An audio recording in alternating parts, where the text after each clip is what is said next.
Hello everyone, and welcome back to our thermodynamics channel. I'm going to go through a solution for one of the long answer exam problems that was on our first exam in the fall of 2021. So this is an ideal gas closed system first law problem using imperial units. We're told that air in a piston cylinder assembly has an initial temperature of 140 degrees Fahrenheit, an absolute pressure of 100 psi, or pound force per inches squared, and a volume of 20 cubic feet. So when I look at this problem, I see that there's already going to be an issue or more than one issue with units. First, it's an ideal gas problem. So my spidey sense always starts tingling with ideal gas problems because the units have to be an absolute temperature and not a relative temperature. So I'm going to have to move from Fahrenheit to Rankine. Second, my pressure is in psi, or pounds per square inch, but my volume is in cubic feet. That means I probably got some unit conversion coming up in my future. Now, if you don't see that right away when you see the problem, that's okay. You need to carry your units through your calculations in order to get the right answer. We're told that the system undergoes two different processes. In the first, the pressure increases to 150 psi while maintaining a constant volume. And in the second, we have a PV relationship that's linear, moving to a final state of 200 psi and 10 cubic feet. We're asked to use a constant specific heat approach and to state relevant assumptions during our analysis. Now, in this problem, they give us values of Cp, Cv, the molecular mass, R bar, in several different unit systems, right? So R bar, remember, is the universal gas constant. So what are we asked to find? Part A asks us to draw a pressure volume curve that depicts both processes. Some people did this in two different graphs. I'm going to do it in one here. So we know that we start at a pressure of 100 psi and 20 cubic feet. So I locate that on my graph. Remember, it's a sketch, so you might see my point. Maybe it's not perfect. Now we go at constant volume to 150 psi. So my pressure increases, but my volume stays the same. And that's my first process, this vertical line on my PV diagram. Then I have a linear PV relationship from 2 to 3.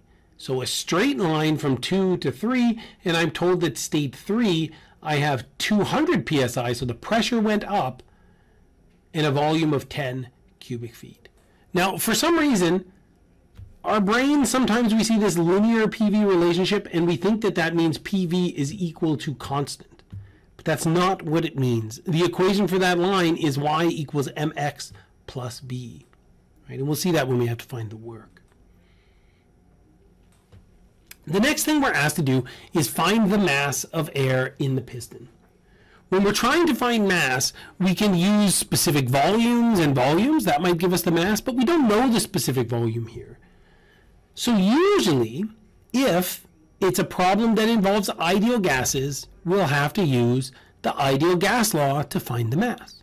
But before I can use the ideal gas law, I have to assume that the gas is ideal. Right? And there's different ways to show that, but you could just make the assumption here. Once I have this, the mass stays constant at all three of my states. So I look for the state where I have the most information. And in this case, I know the most about state 1 because I know the pressure, the volume, and the temperature here. So now I look at my ideal gas law and I'm going to isolate for the mass. So this is my equation. Now here's why I tell my students that you always have to convert from Fahrenheit to Rankine or Celsius to Kelvin if it's metric, because if you look at the ideal gas law equation, you don't see a delta T in this equation. And anytime you have temperature that stands alone in an equation, it has to be absolute temperature. It can't be a relative temperature like Fahrenheit or Celsius. So now I look at that 140 degrees Fahrenheit and I see that it's approximately 600 degrees Rankine. Now, you could put all this stuff into your calculator, but I'm going to encourage you to write it down on paper because you can't put the units into your calculator. And we're going to see that units are going to be a problem here. Right? So here I put this down on paper and I look to see how I can collapse the units. And when I do that, I get in my numerator 2,000 pound force times cubic feet per square inch divided by almost 32,000 foot-pounds force per pound mass. Here I see that I've got cubic feet per inches squared, so I want to get rid of those inches squared in the denominator and put cubic feet in the denominator. To do that, I have to multiply by 12 squared. Now I have numbers where when I look at the units, I'm going to get an answer that's pound mass, and that's what I want, right? Because I've got foot-pounds in the numerator and foot-pounds per pound mass in the denominator. So that's going to give me pounds mass, and I get 9 pounds mass here. So you see, carrying your units through the calculation is going to help you to get the right answer. Please don't skip this step. For the next part of the problem, we're asked to find the total work going from state 1 to state 3. First, I noticed that there are two different pressure-volume relationships here. So the total work is the sum of the works going from state 1 to state 2, and then from state 2 to state 3. Now I know as I go from state 1 to state 2 that the volume stays constant. It's isometric, and that means that there is no work done. I could have written from state 1 to 2 that work is the integral of PDV, and because the volume doesn't change, I get no work, right? And that would have been fine, nothing wrong with doing that. But I'm only writing that equation down here for work from 2 to 3. But here, the volume does change. When the volume gets smaller, that means the surrounding is doing work on the system. Remember, from hip to win, work in is negative. So we need a negative number here because the volume is getting lower. I could do this integral if I wanted. I could write P as a function of V. It would be y equals mx plus b, and I could integrate it. But it's also, this integral means that it's the area under our PV diagram. That's why we ask you to draw the PV diagram. So the work here is going to be the area of the triangle part of my PV diagram plus the rectangle part. So here in the first term, I have the triangle, right? So that's the base times the height divided by 2.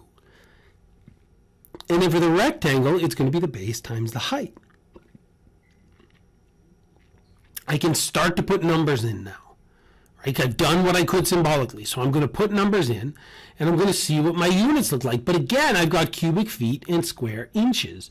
So again, I have to use this unit conversion to get rid of those inches squared on the bottom. I do that by multiplying by 12 squared. Now I have a number. My volume, notice, is going down, so I'm going to get a negative value for work, and I get that this is negative 252,000 foot-pounds. If I wanted to convert this into BTU, I could, but the problem asked in foot-pounds. I didn't take off any marks if you did this in BTU. So now for the last part of the problem. We're asked to find the total heat transfer. And it's important here that it says the total heat transfer going from state 1 to state 3. So first, I need to assume that the system is closed. That lets me use the closed system version of the first law, that the change in energy in my system is equal to the heat in minus the work out. I'm going from state 1 to state 3. I'm going to make some assumptions here to change that delta E into a delta U, the change in internal energy. I'm going to neglect all the other kinds of energy that are involved in the system, all the other changes in energy. No kinetic energy change, no potential energy change, no spring energy change, only the change in internal energy. That's what I'm assuming is dominating this problem. The change in the internal energy is equal to mass times the change in the specific internal energy. So now I look at this problem and I say, oh, how do I find the change in specific internal energy? I got to ask myself, what's the fluid? it's an ideal gas. When it's an ideal gas, then I have to decide, should I use variable specific heat and look numbers up on a table, or should I use constant specific heat and remember that delta U is equal to CV times delta T. In this problem, we've asked you to solve this problem assuming that the specific heat is constant.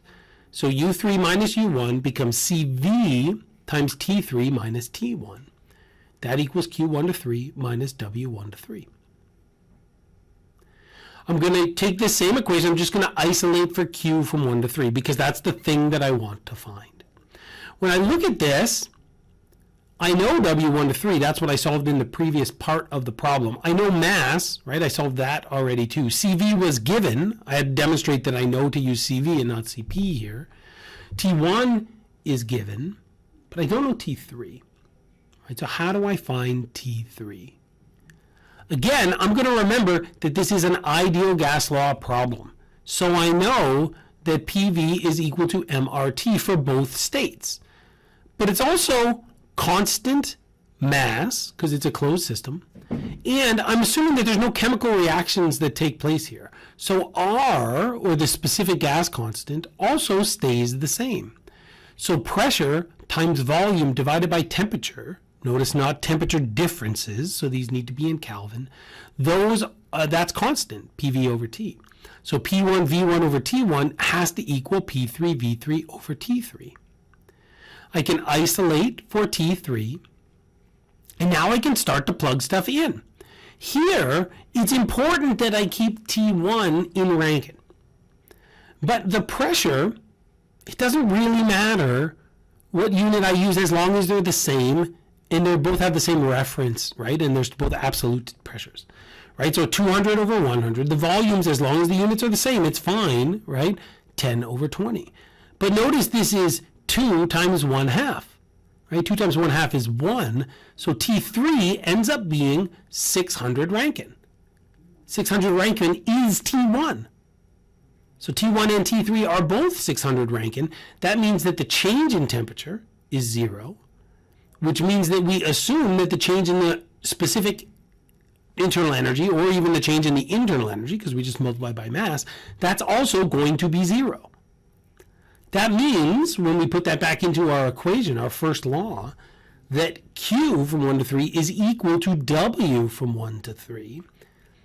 That means that the heat transfer is minus 252,000 foot-pounds. Because this is a minus sign, that means that heat is leaving our system. So that's how you solve all the different parts of this problem.